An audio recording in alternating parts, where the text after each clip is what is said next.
জাতীয় থেকে আন্তর্জাতিক, প্রান্তিক জনপদ থেকে নগর চারপাশে ঠিক কী ঘটছে এই মুহূর্তে তা নিয়ে আয়োজন এখন চারদিক। আপনাদের সাথে আছি ইশতিয়াক আহমেদ। টানা বৃষ্টিতে তলিয়ে গেছে রাজধানীর বেশিরভাগ এলাকা। বৃষ্টি কমায় কিছু এলাকার পানি নেমে গেলেও এখনও জলমগ্ন একাধিক জায়গা। জলাবদ্ধতার পাশাপাশি যানজট ভোগান্তি বাড়িয়েছে পথচারীদের। ভাটা পড়েছে বিভিন্ন এলাকার ব্যবসা ক্ষেত্রেও। রোববার সন্ধ্যা পর্যন্ত নিউ মার্কেট, আরামবাগ, পান্থপথ, মিরপুর 10, বনানী সহ বেশ কয়েকটি এলাকায় জলাবদ্ধতা দেখা দিয়েছে। স্থানীয়দের অভিযোগের নামমাত্র সংস্কার করেই দায় সারছে কর্তৃপক্ষ। এতে বছরের পর বছর মুক্তি মেলে না এমন ভোগান্তি থেকে। কেউ কেউ দায় চাপাচ্ছে জনসচেতনতার উপর। এদিকে জলমগ্নতার এমন ভোগান্তিতে ভাটা পড়েছে নিউ মার্কেট সহ বিভিন্ন এলাকার ব্যবসা বাণিজ্যে।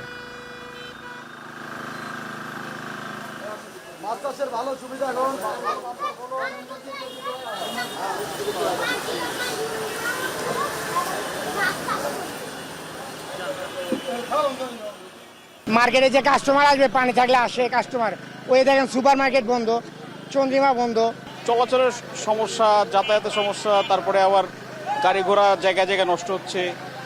এখন জিনিসটা হচ্ছে কি, সরকার তো সরকারের কাজ করতেছে, বাট আমাদেরও তো সচেতন হইতে হবে। একেবারে অনাসার হয়ে গেছে। এখন চতুর্দিকে কমতে শুরু করেছে, মানুষ মোটামুটি চলাচল শুরু করেছে। আর হচ্ছে গিয়া মানুষ গৃহবন্দী অনেকটা হয়ে গিয়েছিল, এখন অনেকটা স্বচ্ছ হয়েছে। আশা করি সামনে আরও ভালো হবে।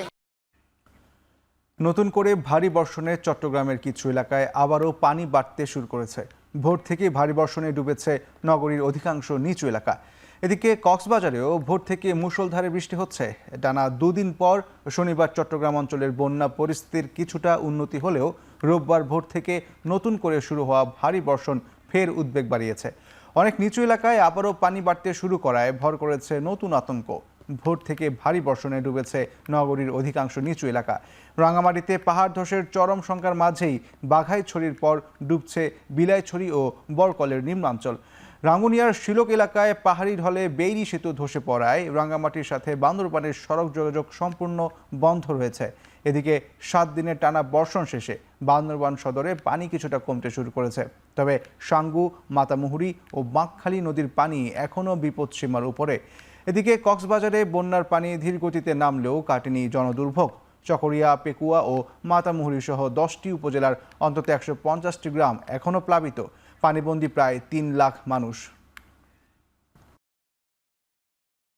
আমার ব্যবসা বাণিজ্য সব পানিতে তলায় গেছে।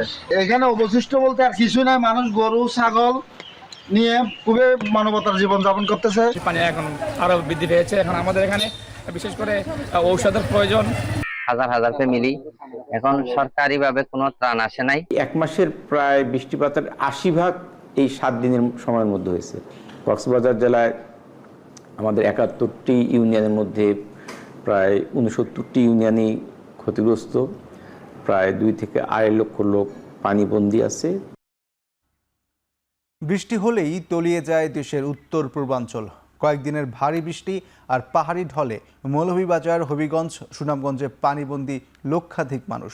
কম বন্যাতেই ফসল আর অবকাঠামোগত ক্ষতির পাশাপাশি নানান সংকটে পড়েন ভাটি এলাকার মানুষ। চলতি বন্যায় শুধু হবিগঞ্জেই কৃষি, মৎস্য ও অবকাঠামোগত ক্ষতি প্রায় 100 কোটি টাকা ছাড়িয়ে যাবে বলে ধারণা করা হচ্ছে। গত 3 দিনের বন্যায় হবিগঞ্জের খোয়াই নদীর ভয়াল রূপ কিংবা মৌলভীবাজারের মনু আর ধলাই নদীর বিধ্বংসী আচরণে বিপর্যস্ত ছিল লাখো মানুষ। এসব এলাকায় নদীর প্রতিরক্ষা বাঁধ ভেঙে ঢুকে পড়ে জলের স্রোত। কিছু বুঝে ওঠার আগেই তলিয়ে যায় 2 জেলার বেশ কয়েকটি এলাকার রাস্তাঘাট, ঘরবাড়ি কিংবা ফসলি জমি। এদিকে মৌলভীবাজারের বন্যা দুর্গত এলাকাগুলোর পানি নামতে শুরু করার সাথে সাথে ক্ষয়ক্ষতি বেরিয়ে আসছে। জেলায় 248 হেক্টর আমন, 86.50 হেক্টর আমনের বীজতলা ও 64.50 হেক্টর জমির সবজি ক্ষতিগ্রস্ত হয়েছে। 3,500 বসতবাড়ি, 82 কিলোমিটার সড়ক, 5টি সেতু কালভার্ট ক্ষতিগ্রস্ত হয়েছে। এদিকে ত্রাণ কার্যক্রম প্রয়োজনের তুলনায় অপ্রতুল বলে অভিযোগ স্থানীয়দের। তবে প্রশাসনের দাবি, বন্যার্তদের পাশে থেকে সব ধরনের সহযোগিতা করছেন তারা। আমরা 4-5 দিন পানি বন্দি, এই পর্যন্ত সরকারের থেকে কোনো সাহায্য পাইছি না। আশ্রয়ের প্রকল্প থেকে সর্বপ্রথম আমাদের টিউন স্যার আমরা নিজে এসে দিয়ে গেছি। আশ্রয়ের সংখ্যা বাড়ছে, তাদেরকে আমরা শুকনো খাবার, চাল, ডাল চিনি, লবণ, তেল এগুলো আমরা সরবরাহ করছি। অতীতের মতো এখন এবারও জেলা প্রশাসন এবং উপজেলা প্রশাসন সবাই প্রস্তুত আছে দুর্যোগ নিয়ে, এবং পাশাপাশি আমাদের প্রয়োজনে যে আর্মি দরকার হয় তারাও বলেছে যে আমরা ডাকলে তারাও আসবে। জুলাইয়ের শুরু থেকেই দেশ জুড়ে বৃষ্টিপাতের প্রবণতা বেড়েছে। গত ৫ তারিখ থেকে শুরু হওয়া ভারী বর্ষণ এখনও অব্যাহত রয়েছে, বিশেষ করে দেশের দক্ষিণ পূর্বাঞ্চলে। রাজধানী ঢাকাতেও রেকর্ড করা হয়েছে ৮২ মিলিমিটার বৃষ্টিপাত। আবহাওয়া অধিদপ্তর বলছে আগামী ৪৮ ঘন্টা কম বেশি এই বৃষ্টিপাত অব্যাহত থাকবে। আর আগামী ২৪ ঘন্টায় ঢাকা, রংপুর, রাজশাহী ও সিলেট সহ দেশের বিভিন্ন স্থানে অতি ভারী বর্ষণ হতে পারে বলে সতর্ক করা হয়েছে। আজকে ভোর ৬টা থেকে দুপুর ১২টা পর্যন্ত ঢাকাতে ৮২ মিলিমিটার বৃষ্টিপাত রেকর্ড করা হয়েছে। বর্তমানে যে অবস্থা দেখা যাচ্ছে এই বৃষ্টিপাতটা কিন্তু যে ভারী বা অতি ভারী বৃষ্টি আগামী ৪৮ ঘন্টা কম বেশি থাকবে, এবং এই ভারী বর্ষার আশঙ্কা কিন্তু আজকে দুপুর ১২টা থেকে পরবর্তী ২৪ ঘন্টার জন্য আমরা রংপুর, রাজশাহী, ময়মনসিংহ, সিলেট, ঢাকা এবং চট্টগ্রাম বিভাগের কোথাও কোথাও ভারী থেকে অতি ভারী বর্ষণে সতর্কতা জারি করেছি। অতিবৃষ্টির কারণে সৃষ্ট পরিস্থিতি মোকাবেলায় সর্বোচ্চ সতর্কতা ও সমন্বয়ের সঙ্গে কাজ করতে সংশ্লিষ্ট সংস্থা ও মাঠ প্রশাসনকে নির্দেশ দিয়েছেন প্রধানমন্ত্রী তারেক রহমান। বলেন, বন্যা ও জলাবদ্ধতায় ক্ষতিগ্রস্ত মানুষের জীবন সম্পদ রক্ষাসহ দ্রুত ত্রাণ ও চিকিৎসা সেবা নিশ্চিত করতে হবে। রোববার দুপুরে সচিবালয়ে প্রধানমন্ত্রীর কার্যালয়ে অনলাইনে ৮ বিভাগীয় কমিশনার, পুলিশের ডিআইজি, ডিসি সহ মাঠ প্রশাসনের কর্মকর্তাদের সঙ্গে বৈঠক করেন প্রধানমন্ত্রী তারেক রহমান। এ সময় প্রধানমন্ত্রী বলেন, দুর্যোগপূর্ণ পরিস্থিতিতে মানুষের জীবন ও সম্পদ রক্ষাই প্রশাসনের সর্বোচ্চ অগ্রাধিকার। এক্ষেত্রে কোনো ধরনের গাফিলতির সুযোগ নেই বলে মন্তব্য করেন তিনি। ক্ষতিগ্রস্ত মানুষের কাছে দ্রুত ত্রাণ সামগ্রী, শুকনো খাবার, বিশুদ্ধ খাবার পানি, শিশু খাদ্য, প্রয়োজনীয় ওষুধ এবং চিকিৎসা সেবা পৌঁছে দিতে নির্দেশ দেন প্রধানমন্ত্রী। একই সঙ্গে আশ্রয় কেন্দ্রগুলোতে নিরাপদ পরিবেশ, পর্যাপ্ত স্যানিটেশন ব্যবস্থা, বিদ্যুৎ ও যোগাযোগ সুবিধা সচল রাখার উপর গুরুত্ব আরোপ করেন তিনি। ঢাকার আমিনবাজার ও মাতুয়াইল ল্যান্ডফিল থেকে বিদ্যুৎ উৎপাদন প্রকল্প নিয়ে বৈঠক করেছেন প্রধানমন্ত্রী তারেক রহমান। এ সময় প্রকল্প দুটি দ্রুত এগিয়ে নিতে স্থানীয় সরকার, বিদ্যুৎ ও পরিবেশ মন্ত্রণালয়ের মধ্যে একটি আন্তঃমন্ত্রণালয় বৈঠক আয়োজনের নির্দেশ দেন সরকার প্রধান। সচিবালয়ের মন্ত্রিপরিষদ বিভাগে বৈঠকে জানানো হয়, আমিনবাজারে একটি ওয়েস্ট টু এনার্জি বিদ্যুৎ কেন্দ্র নির্মাণে বিনিয়োগ করবে চীনের সিএমইসি গ্রুপ। প্রকল্পটি প্রতিদিন ঢাকা শহরের প্রায় ৩,০০০ টন বর্জ্য ব্যবহার করে ৪২.৫ মেগাওয়াট বিদ্যুৎ উৎপাদন করবে। ২০২৮ সালের আগস্টের মধ্যে প্রকল্পটি জাতীয় গ্রিডে বিদ্যুৎ সরবরাহ শুরু করবে বলেও আশা করা হচ্ছে। অন্যদিকে দক্ষিণ কোরিয়ার B&F কোম্পানি মাতুয়াইলে বর্জ্য ব্যবস্থাপনা ও বিদ্যুৎ উৎপাদন প্রকল্প বাস্তবায়ন করবে। এই প্রকল্পে বছরে প্রায় ১৫,০০০ টন মিথেন গ্যাস উৎপাদন হবে, যা থেকে বছরে মোট প্রায় ৮১,০০০ মেগাওয়াট বিদ্যুৎ উৎপাদন করা হবে। এটি দৈনিক প্রায় ২২১ মেগাওয়াট বিদ্যুৎ উৎপাদনের সমান।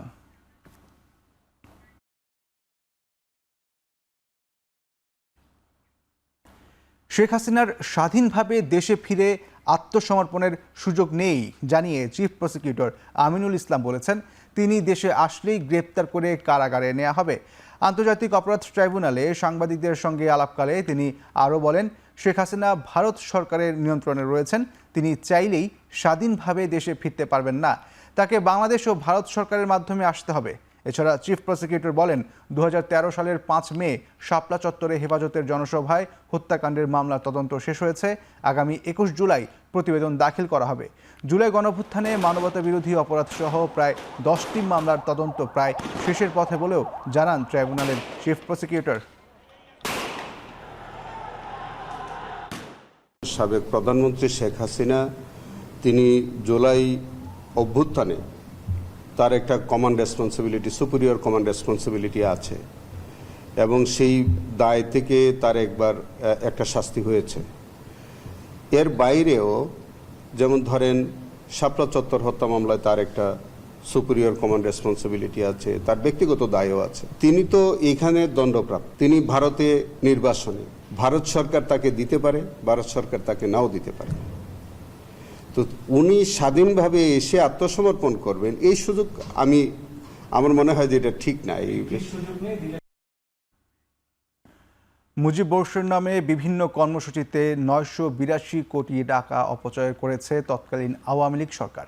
সংসদ অধিবেশনে রংপুর 3 আসনের সংসদ সদস্য মাহবুবুর রহমান বিলালের প্রশ্নের জবাবে একথা জানান অর্থমন্ত্রী আমির খসরু মাহমুদ চৌধুরী। একই সাথে সংসদ সদস্য রুমিন ফারহানার প্রশ্নের উত্তরে অর্থমন্ত্রী বলেন, ঋণ খেলাপির দায়ে এসালম ও বেক্সিমকো সহ বেশ কিছু গ্রুপের বিরুদ্ধে অনেকগুলো মামলা হয়েছে এবং সেগুলোর তদন্ত চলমান। এ সময় আর্থিক খাতে শৃঙ্খলাকে বর্তমান সরকার অগ্রাধিকার দিচ্ছে জানিয়ে আরও বলেন, শেয়ার বাজারে ঊর্ধ্বগতি দেখা গেছে বলেই দেশের মানুষের পাশাপাশি উন্নয়ন সহযোগীদের আস্থা ফিরেছে।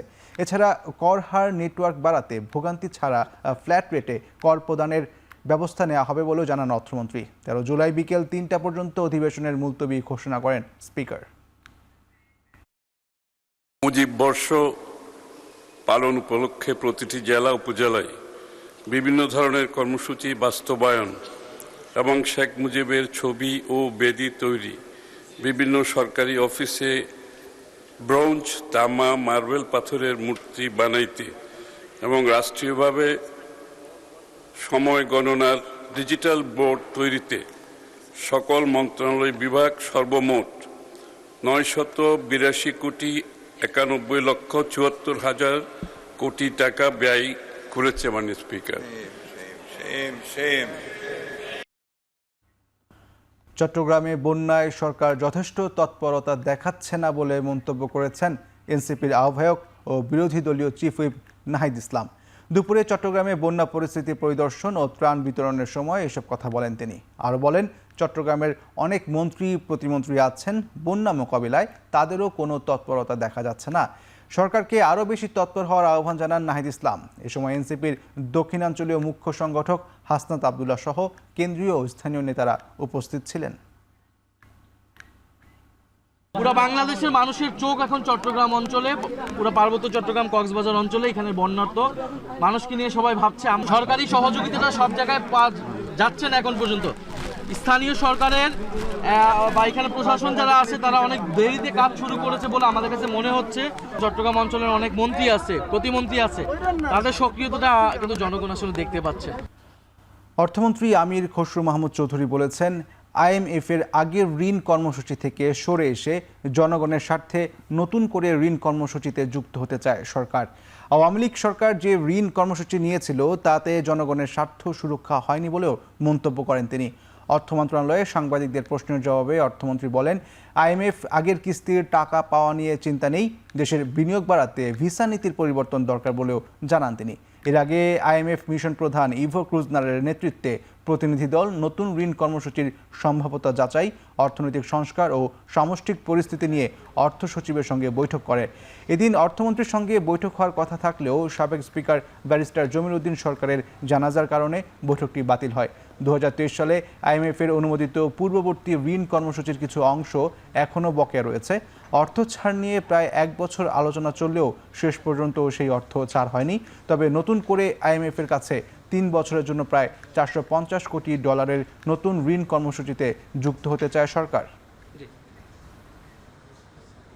আগের প্রোগ্রাম ছিল ওই স্বৈরাচার আমলের যে প্রোগ্রামটা করেছিল ফ্যাসিস্ট আমলের, ওখানে অনেকগুলো বিষয় তো আমরা সম্মত হইনি। তো সেই কারণে আমরা সেই প্রোগ্রাম থেকে বেরিয়ে আসছি। এখন আবার নতুন প্রোগ্রামে যাচ্ছি। একজন নির্বাচিত সরকারের বাংলাদেশের মানুষের স্বার্থ সুরক্ষা করে যে ধরনের প্রোগ্রামে যাওয়া দরকার সে ধরনের প্রোগ্রামে যাব না। কিস্তির টাকা নিয়ে আমাদের কোনো চিন্তা নেই। আমার চিন্তা হচ্ছে যে প্রোগ্রামে যাব এটা বাংলাদেশের স্বার্থ সংরক্ষিত হবে কিনা। প্রাথমিক বৃত্তি পরীক্ষার পরিসর ও বৃত্তির সংখ্যা আরও বাড়ানোর ঘোষণা দিয়েছেন শিক্ষামন্ত্রী ডক্টর আনম এহসানুল হক মিলন। একই সঙ্গে নিবন্ধন করেও বিপুল সংখ্যক শিক্ষার্থী কেন পরীক্ষায় অংশ নেয় না তা খতিয়ে দেখার কথাও জানান তিনি। আন্তর্জাতিক মাতৃভাষা ইনস্টিটিউটে 2025 সালের প্রাথমিক বৃত্তি পরীক্ষার ফল প্রকাশ অনুষ্ঠানে শিক্ষামন্ত্রী জানান, চলতি বছরের এপ্রিলে অনুষ্ঠিত পরীক্ষায় নিবন্ধন করেও প্রায় 34.89% শিক্ষার্থী অংশ নেয়নি। এবার মোট 79,246 জন শিক্ষার্থী বৃত্তি পেয়েছে। এর মধ্যে ট্যালেন্ট পুলে ৩২,৯৬৫ জন এবং সাধারণ গ্রেডে ৪৬,২৮১ জন। প্রধানমন্ত্রীর শিক্ষা উপদেষ্টা ডক্টর মাহাদি আমিন বলেন, শিক্ষার্থীদের সামগ্রিক বিকাশে শিক্ষা কার্যক্রমে খেলাধুলা, সংস্কৃতি ও কারিগরি শিক্ষাকে আরও গুরুত্ব দেওয়া হচ্ছে। আর প্রাথমিক ও গণশিক্ষা প্রতিমন্ত্রী ববি হাজ্জাজ বলেন, নতুন কারিকুলাম প্রণয়নে শিক্ষার্থীদের উপর অতিরিক্ত চাপ যেন না পড়ে সে বিষয়টিকে সর্বোচ্চ গুরুত্ব দেওয়া হচ্ছে। আগামী দিনের শিক্ষা ব্যবস্থায় সকলকে এই প্রতিযোগিতায় অংশগ্রহণ করার জন্য প্রাইমারি স্কুল লেভেলে সেখানে একটা প্রি প্রতিযোগিতা হয়ে যায়, তারপরে তারা ফাইনালি সেন্ট আপ করে। আমরা তো সকলকেই নিতে পারি না, তাহলে তো হিউজ নাম্বার, এটা নিয়ে পরীক্ষা নেওয়া সম্ভব না। ইতিমধ্যে মাননীয় প্রধানমন্ত্রীর নির্দেশনায় আমরা সিদ্ধান্ত নিয়েছি প্রতি বছর বৃত্তি পরীক্ষায় অংশগ্রহণকারী শিক্ষার্থীর সংখ্যা যেন আমরা বাড়াতে পারি, বৃত্তিপ্রাপ্ত শিক্ষার্থীদের সংখ্যা যেন আমরা অনেকটুকু বাড়াতে পারি এবং প্রতি মাসে তারা যে বৃত্তি পায় সেটি পরিমাণটুকু বাড়াতে পারি। ট্যালেন্ট পুলে এককালীন 225 থেকে আমরা বৃদ্ধি করে ডাবল করে 450 করছি এবং মাসিকটা 300 থেকে 600 করছি। একই সাথে সাধারণটাও 225 থেকে আমরা ডাবল করে 450 করছি। গত 5 মাসে নতুন সরকারের নেয়া নানা উদ্যোগ প্রশংসনীয় বলে মন্তব্য করেছেন রাষ্ট্রপতি মোহাম্মদ শাহাবুদ্দিন। তিনি আশা করেন স্বাস্থ্যসেবা মানুষের দোরগোড়ায় নিতে সক্ষম হবে এই সরকার। রোববার সকালে রাজধানীর ওসমানী স্মৃতি মিলনায়তনে জনসংখ্যা দিবস উপলক্ষে আলোচনায় রাষ্ট্রপতি আরও বলেন, জনসংখ্যা ব্যবস্থাপনা শুধু পরিবার পরিকল্পনার বা স্বাস্থ্য খাতের বিষয় নয়, এটিকে অর্থনৈতিক উন্নয়ন, সুশাসন, সামাজিক স্থিতিশীলতা এবং টেকসই ভবিষ্যৎ নির্মাণের অবিচ্ছেদ্য অংশ বলে উল্লেখ করেন তিনি। আলোচনায় স্বাস্থ্যমন্ত্রী, স্বাস্থ্য প্রতিমন্ত্রী, সরকারের ঊর্ধ্বতন কর্মকর্তা সহ বিভিন্ন আন্তর্জাতিক সংগঠনের প্রতিনিধিরা অংশ নেন।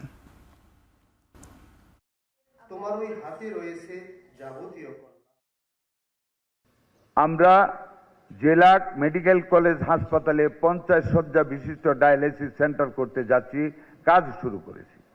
প্রত্যেকটা জেলা হাসপাতালে 10 শয্যার কিডনি ডায়ালিসিস সেন্টার করতেছি। এমনকি প্রত্যেকটা উপজেলা লেভেলে 10 শয্যার কিডনি ডায়ালিসিস সেন্টার করতেছি, যাতে করে আমাদের গরিব মানুষগুলিকে আর শহরমুখী না হতে হয়। জনসংখ্যা ব্যবস্থাপনা কেবল পরিবার পরিকল্পনা বা স্বাস্থ্য খাতের বিষয় নয়, এটি অর্থনৈতিক উন্নয়ন, সুশাসন, সামাজিক স্থিতিশীলতা এবং টেকসই ভবিষ্যৎ নির্মাণের অবিচ্ছেদ্য অংশ। তাই আজকের তরুণদের আগামী দিনের দক্ষ মানব সম্পদে রূপান্তর করতে হবে। আর তা করতে না পারলে এই সম্ভাবনাই একসময়ে বেকারত্ব, দারিদ্র্য, সামাজিক অস্থিরতা ও অর্থনৈতিক চাপের কারণ হয়ে দাঁড়াতে পারে।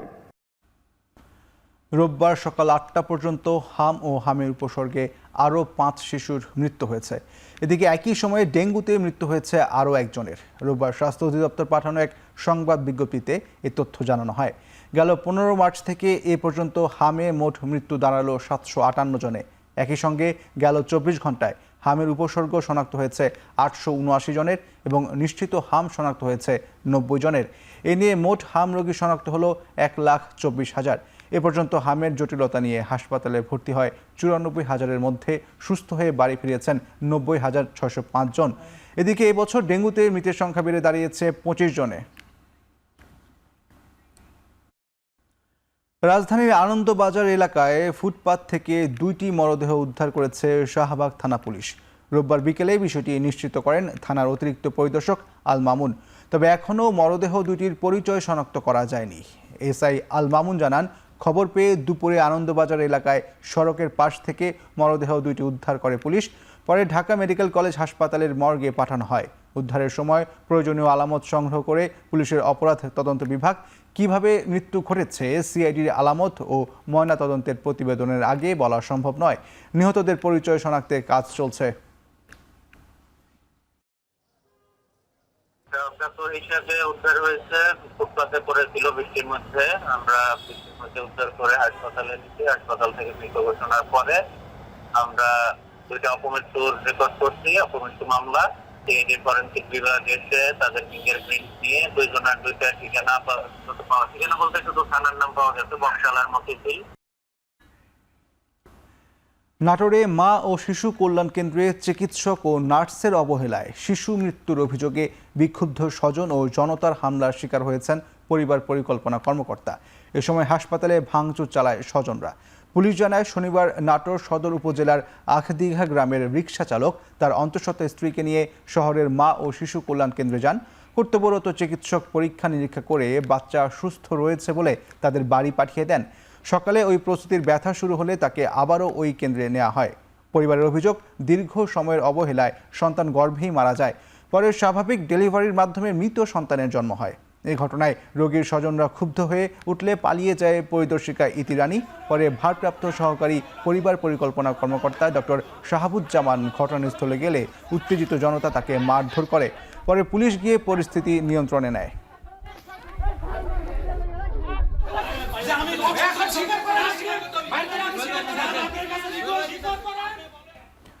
কুমিল্লার দেবিদ্বারে এসএসসি পরীক্ষার উত্তরপত্র শিক্ষার্থীকে দিয়ে দেখানোর অভিযোগে ভারপ্রাপ্ত প্রধান শিক্ষক ও অভিযুক্ত শিক্ষার্থীকে গ্রেপ্তার করেছে পুলিশ। পুলিশ জানায়, শনিবার রাতে অভিযান চালিয়ে তাদের গ্রেপ্তার করা হয়। এ বিষয়ে আইনি প্রক্রিয়া শেষে তাদের কুমিল্লা আদালতে পাঠানো হবে। এর আগে শিক্ষামন্ত্রী ডক্টর আ.ন.ম এহসানুল হক মিলনের নির্দেশে বিষয়টি তদন্ত করা হয়। তদন্তের পর শনিবার মাধ্যমিক ও উচ্চ মাধ্যমিক শিক্ষা বোর্ড কুমিল্লার উপপরীক্ষা নিয়ন্ত্রক বাদী হয়ে দেবিদ্বার থানায় মামলা করেন। মামলায় আবদুল্লাপুর হাজী আমির আলী উচ্চ বিদ্যালয়ের সিনিয়র শিক্ষক মোহাম্মদ বাচ্চু মিয়া ও একই স্কুলের ছাত্র মেহেদী হাসানকে আসামি করা হয়। তাদের বিরুদ্ধে পাবলিক পরীক্ষা আইন 1980-এর 10, 12 ও 13 ধারায় অভিযোগ আনা হয়। এর আগে সামাজিক যোগাযোগ মাধ্যমে শিক্ষার্থীকে দিয়ে খাতা মূল্যায়নের একটি ভিডিও সামাজিক মাধ্যমে ছড়িয়ে পড়ে।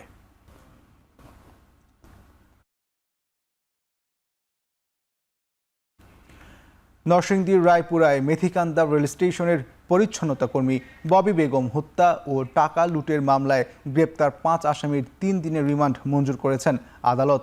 নরসিংদীর আদালতে তাদের হাজির করে 7 দিনের রিমান্ড আবেদন করেন মামলার তদন্তকারী কর্মকর্তা দিলীপ চন্দ্র সরকার। শুনানি শেষে আদালত 3 দিনের রিমান্ড মঞ্জুর করেন। এর আগে রেলওয়ে থানা পুলিশ, রেলওয়ে ডিবি ও র্যাবের যৌথ অভিযানে নরসিংদী ও ব্রাহ্মণবাড়িয়ার বিভিন্ন এলাকা থেকে 5 জনকে গ্রেপ্তার করা হয়। গত 4 জুলাই দুর্বৃত্তদের হামলায় গুরুতর আহত হন মেথিকান্দা রেল স্টেশনের পরিচ্ছন্নতা কর্মী ববি বেগম। চিকিৎসাধীন অবস্থায় 7 জুলাই তার মৃত্যু হলে হত্যা ও টাকা লুটের ঘটনায় মামলা করা হয়।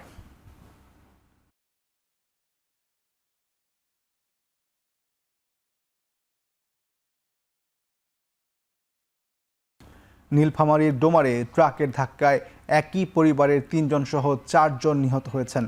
বিকেলে ডোমার জলঢাকা সড়কে এই ঘটনা ঘটে। স্থানীয়রা জানান, বিকেলে একটি যাত্রীবাহী ব্যাটারি চালিত ভ্যান ডোমার জলঢাকা আঞ্চলিক সড়ক দিয়ে যাচ্ছিল।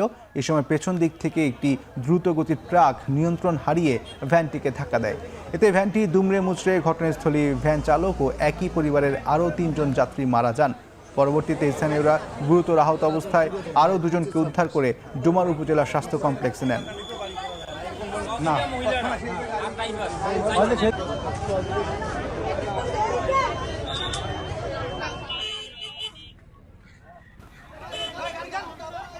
জাতীয় সংসদের সাবেক স্পিকার ব্যারিস্টার জমির উদ্দিন সরকারের দ্বিতীয় জানাজা শেষে দাফন সম্পন্ন হয়েছে। বিকেল 5টায় সংসদ ভবনের দক্ষিণ প্লাজায় অনুষ্ঠিত জানাজায় অংশ নেন প্রধানমন্ত্রী তারেক রহমান। এছাড়াও অংশ নেন মন্ত্রী, প্রতিমন্ত্রী, সংসদ সদস্য, রাজনৈতিক দলের নেতৃবৃন্দ ও সংসদ সচিবালয়ের কর্মকর্তারা। জানাজা শেষে মরহুমের কফিনে শ্রদ্ধা জানানো হয়।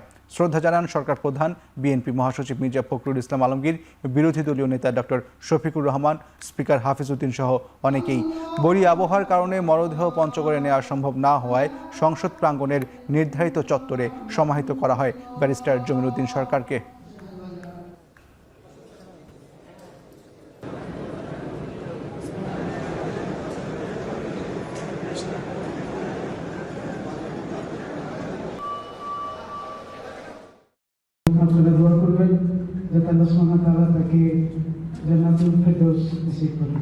এই সংসদকে তিনি স্পিকার হিসেবে দক্ষভাবে পরিচালনা করেছেন। আমি কয়েকটি সংসদে তার সহকর্মী ছিলাম, মুগ্ধ হয়ে তার সংসদ পরিচালনা দেখেছি। তিনি অত্যন্ত সাদা মনে মানুষ ছিল, শত্রু মিত্র সবাইকে আপন করে নিতে পারতেন, সবাইকে ভালোবাসতেন। রাজনীতির তার সবচেয়ে বড় জিনিসটা আমাদের কাছে মনে হয় তিনি গণতন্ত্রের ব্যাপারে ছিলেন একেবারে অবিচল। এখানকার আস্থা ছিল একেবারে অসাধারণ। আমরা এই অসাধারণ মানুষটিকে আর ফিরে পাবো না। তার যে কাজ সেই কাজগুলোতে যদি আমরা অনুসরণ করতে পারি তাহলে আমরা অবশ্যই উপকৃত হব। বিদেশি বীজের উপর নির্ভরতা কমিয়ে পাট খাতকে আরও শক্তিশালী করার কথা জানিয়েছেন বস্ত্র ও পাট প্রতিমন্ত্রী মোহাম্মদ শরীফুল আলম।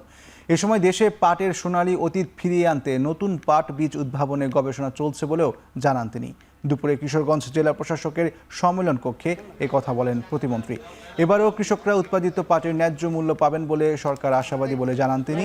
একই সঙ্গে দেশের পাট ভিত্তিক শিল্পের কাঁচামাল নিশ্চিত করতে কাঁচা পাট রপ্তানিকে নিরুৎসাহিত করা হচ্ছে বলেও মন্তব্য করেন মন্ত্রী। পরে সমাজের পিছিয়ে পড়া 18 জন অসহায় ও দুস্থ নারীর হাতে মোট 10,15,000 টাকার আর্থিক সহায়তার চেক তুলে দেওয়া হয়। আমাদের যে তুষার 9 যে বীজটা আছে সেটাকে আমরা গবেষণা করে আমরা সেই সমপর্যায়ে নেওয়ার জন্য যাতে বিদেশি বীজের উপর আমাদের নির্ভর হতে না হয়। অবশ্যই কিশোরগঞ্জের এই সমস্যাটা আমরা দেখব। জাতীয় পর্যায়ে বীজের যে সমস্যা এটার লংজিভিটি এটা জাগ দেওয়ার জন্য আমাদের বীজটা 120 দিন লাগে, ইন্ডিয়ার বীজটা 100 দিন লাগে। যাতে আমরা 100 দিনের মধ্যে আমাদের বীজটার জাগ দেওয়া বা পচন ধরানোর জন্য প্রক্রিয়াজাত করতে পারি, এই বীজ উৎপাদন করার জন্য আমরা ইতিমধ্যে প্রকল্প গ্রহণ করেছি। Bangladesh army university of science and technology সৈয়দপুরে পঞ্চমবারের মতো আয়োজিত হলো BAUST ক্যারিয়ার কার্নিভাল। BAUST সৈয়দপুরের মাননীয় উপাচার্য ব্রিগেডিয়ার জেনারেল মোহাম্মদ মোবারক হোসেন মজুমদার সকালে কার্নিভালের উদ্বোধন করেন। ক্যারিয়ার কার্নিভালে দেশের খ্যাতনামা প্রতিষ্ঠান প্রাণ, RFL, নোয়া, ক্যারিয়ার হাব, ব্র্যাক সহ 12টি প্রতিষ্ঠান অংশগ্রহণ করে। কার্নিভালে 2 শতাধিক শিক্ষার্থী তাদের CV নিয়ে ইন্টারভিউতে অংশ নেয়। চাকরিদাতা স্বনামধন্য কিছু বড় কোম্পানিকে একসাথে পেয়ে শিক্ষার্থীরা বিশ্ববিদ্যালয় কর্তৃপক্ষের নিকট কৃতজ্ঞতা প্রকাশ করেন। এই ধরনের আয়োজন তাদের ক্যারিয়ার ডেভেলপমেন্টের জন্য বিশেষভাবে সহায়ক হবে বলে শিক্ষার্থীরা মত প্রকাশ করে। BAUST ক্যারিয়ার কার্নিভালের বেভারেজ পার্টনার প্রাণ, মিডিয়া পার্টনার এখন টিভি, প্রথম আলো ও দৈনিক ইত্তেফাক।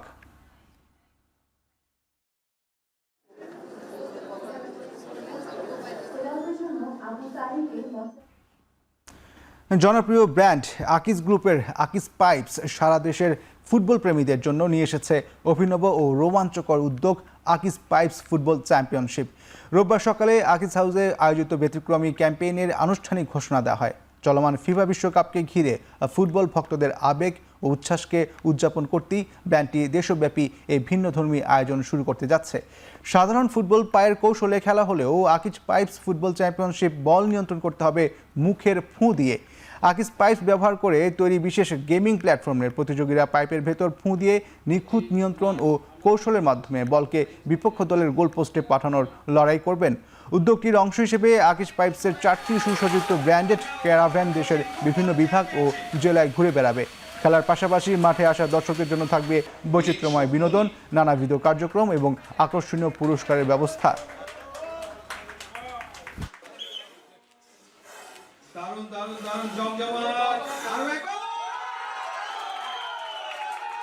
মৌসুমী বায়ুর প্রভাবে টানা ভারী বৃষ্টি, বন্যা ও ভূমিধসের কবলে ভারতের উত্তর পূর্ব এবং মধ্যাঞ্চলের বিভিন্ন রাজ্য।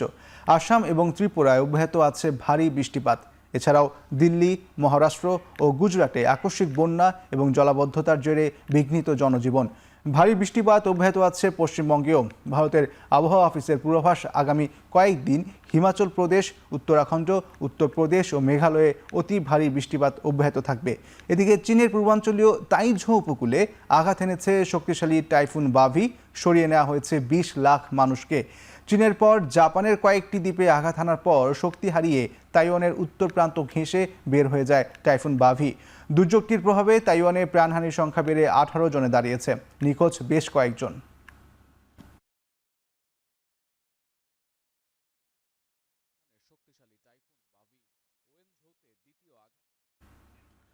কানাডার টরন্টোতে ল্যাটিন স্ট্রিট ফেস্টিভ্যালের মধ্যে বন্দুক হামলায় 2 জন নিহত হয়েছেন, আহত বেশ কয়েকজন।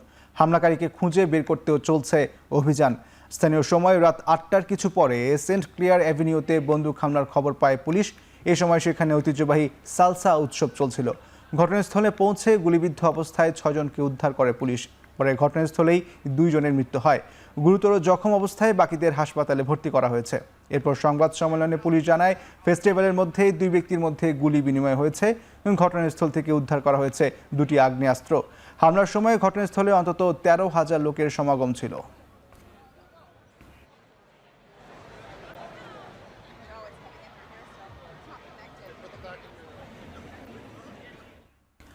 ইরানের বন্দর আব্বাস ও কেশম দ্বীপে নতুন করে বিস্ফোরণের খবর পাওয়া গেছে।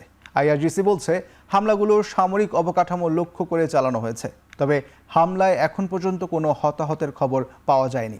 এর আগে ইরানে যুক্তরাষ্ট্রের হামলার জবাবে কাতার, কুয়েত, ওমান সহ মধ্যপ্রাচ্যের কয়েকটি দেশে অবস্থিত মার্কিন ঘাঁটিতে পাল্টা হামলা চালায় আইআরজিসি। এতে কাতারে 3 বেসামরিক মানুষ আহত হয়েছেন। এছাড়াও সমুদ্রে জাহাজ চলাচলে সাময়িক নিষেধাজ্ঞা আরোপ করেছে কাতার। এদিকে যুক্তরাষ্ট্রের হামলার প্রতিক্রিয়ায় সাময়িকভাবে হরমুজ বন্ধের ঘোষণা দিয়েছে ইরানের বিপ্লবী গার্ড কর্পস। যদিও ট্রাম্পের দাবি, বাণিজ্যিক জাহাজ চলাচলের জন্য সচল রয়েছে হরমুজ।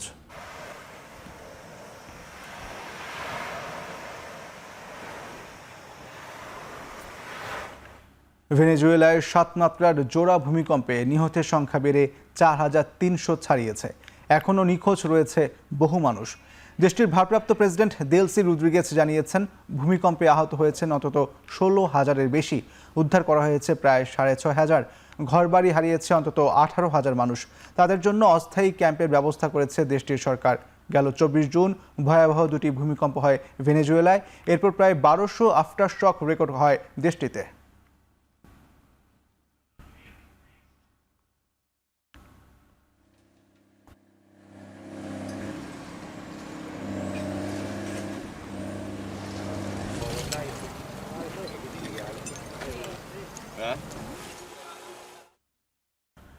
মারা গেছেন কাতারের সাবেক আমির হামদাদ বিন খলিফা আল থানি।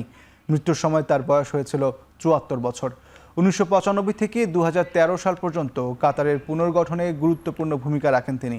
তার শাসনকালে কাতারের স্থায়ী সংবিধানের প্রবর্তন হয় এবং নারীরা ভোটে অংশ নেওয়ার সুযোগ পান। অর্থনৈতিক, সামাজিক ও সাংস্কৃতিক ক্ষেত্রে ব্যাপক উন্নয়ন হয় কাতারের। প্রশংসা কুড়ান আন্তর্জাতিক মহলের। 2013 সালে ছেলে Sheikh Tamim bin Hamad Al থানিকে ক্ষমতা হস্তান্তর করে অবসরে যান বর্ষিয়ান এই নেতা। তার মৃত্যুতে শোক জানিয়েছে দোহায় অবস্থিত বাংলাদেশ দূতাবাস।